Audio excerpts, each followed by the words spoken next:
आज नीमा के बैनर तले डायबिटीज पर जागरूकता सेमिनार का भव्य आयोजन किया गया। आपको बताते चलें कि मुगलसराय स्थित स्प्रिंग स्काई होटल में नेशनल इंटीग्रेटेड मेडिकल एसोसिएशन नीमा के बैनर तले डायबिटीज शुगर विषय पर एक महत्वपूर्ण सेमिनार आयोजन किया गया। कार्यक्रम का संचालन नीमा के प्रदेश प्रवक्ता डॉक्टर ओपी सिंह के माध्यम से किया गया, जबकि आयोजन की मुख्य जिम्मेदारी डॉक्टर अलंकार तिवारी ने निभाई। कार्यक्रम में जिले के सभी चिकित्सक एवं पदाधिकारी उपस्थित रहे। मुख्य अतिथि वर्तमान विधायक श्री रमेश जायसवाल ने मत से अपने चुटकुले अंदाज में डॉक्टर अलंकार को संबोधित करते हुए डायबिटीज विषय पर हल्के फुल्के अंदाज में बात रखी, जिससे कार्यक्रम का माहौल खुशनुमा हो गया। विशिष्ट अतिथि मुख्य चिकित्सा अधिकारी डॉक्टर वाई के राय ने इस तरह के जागरूकता कार्यक्रमों को खुलकर सराहना की और कहा कि ऐसे आयोजनों से आमजन को लाभ मिलेगा।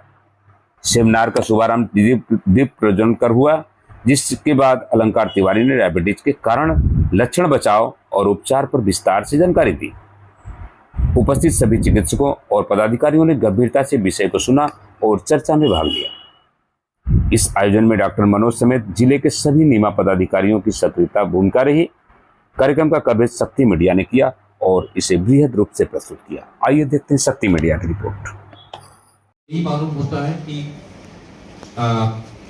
एंडोक्राइन्स के जितने भी प्रॉब्लम्स हैं, चाहे वो थायराइड से रिलेटेड हो, डायबिटीज से रिलेटेड हो, ग्रोथ हार्मोन से रिलेटेड हो, तमाम जो एंडोक्राइनल जो डिजीजेस हैं, अभी भी पेशेंट्स फिजिशियन को ही खोजते हैं और फिजिशियंस या सर्जन्स या और भी जो स्पेशलिस्ट हैं वो फिजिशियन के यहाँ ही रेफर करते हैं।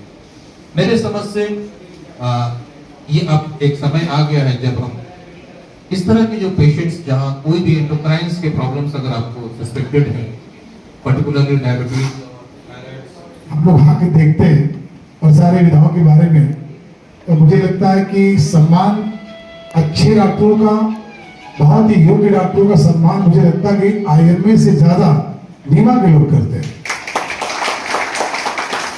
तो कहीं ना कहीं बहुत पुनीत है इस जिले का सदर का विधायक होने के नाते, और जिस पवित्र धरा पे हम सब यहाँ बैठे हैं, पंडित दीनदयाल उपाध्याय नगर की पवित्र स्थली है। इस अगर में ज्ञान को जो डायबिटीज से संबंधित था और अन्य हार्मोन से संबंधित था, और उस पर हमने देखा कि थायराइड के बारे में डॉक्टर साहब ने कुछ चीजों को बता रखा था हमसे बातचीत के दौरान में, थोड़े पल में। तो कहीं ना कहीं डॉक्टर साहब का भी बहुत अनुभव रहा है। और डॉक्टर गोपी सिंह जी, मनोज जी ने मुझे बताया कि बहुत कम समय में, डॉक्टर बिल्कुल अभी युवा है, communication technologies, apps to advance the methods of delivery of diabetes education। अब बहुत सारे एजुकेशन मटेरियल अवेलेबल है पेशेंट को, सोशल मीडिया है उसके थ्रू भी अवेयर किया जा सकता है। Now comes the pharmacotherapy, यानी मेडिसिन क्या क्या अवेलेबल है for diabetes management. So starting from the very basic metformin, sulfonylureas, thiazolidinediones, alpha glucosidase inhibitors, TPP, साल में एक बार शुगर का टेस्ट करा लेना चाहिए। सो screen family members of existing diabetes patients on regular basis. और भी जो हाइपर रिस्क फैक्टर है डायबिटीज के, उसमें हाइपरटेंशन है, डिस्लिपिडीमिया, पर्सन्स ऑन डायबिटोजेनिक ड्रग्स, कुछ ऐसी दवाएं हैं जिनको लेने से शुगर का लेवल बढ़ सकता है, जैसे स्टेरॉइड्स। हम लोगों ने देखा है कोरोना काल में, कोविड के टाइम पे, इसमें काफी पेशेंट्स को हाई डोज स्टेरॉइड्स पे रखा जाता था और उनकी शुगर बहुत शुगर थी।